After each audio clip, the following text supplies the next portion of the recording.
One of the things that I like in the Old Testament, that one of the breastfeeding articles that I was reading brought up, was there in Leviticus, it talks about like purity laws.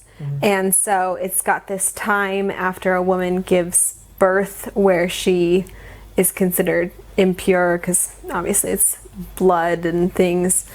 And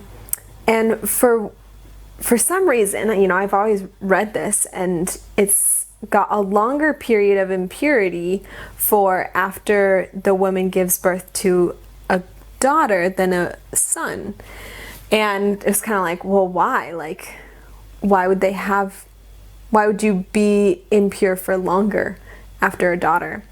And one explanation is, obviously in ancient times a son was like really coveted, really wanted by a mother, by a family, to continue the family line and things like that.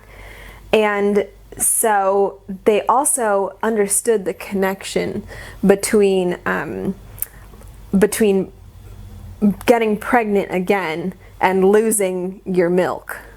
So for example, in kind of the Old Testament times, the wet nurses were required or asked to be abstinent if they were employed, as wet nurses,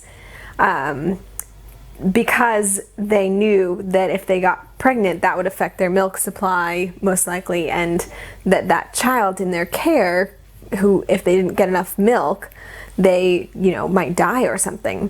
So they knew this connection, and that could be the explanation for that verse in Leviticus, because basically by giving the woman a longer time of impurity, a longer time before she could return to having sex, a longer time before she could try to have a son if she really wanted a son, that gave her time to establish the breastfeeding relationship with her newborn daughter. And also, like, obviously the farther along into that relationship or that breastfeeding, the safer it is for the baby, as far as if the mom did get pregnant a couple months in, then maybe she'd be able to make it a couple months longer at least, in order to keep that baby getting the nutrients that they needed. And at that time they were breastfed for so long that, and I don't know, maybe they didn't do baby-led weaning or I don't know what they fed small infants. So I think, that was cool to like find that and have that be kind of a satisfying explanation for this kind of weird random law.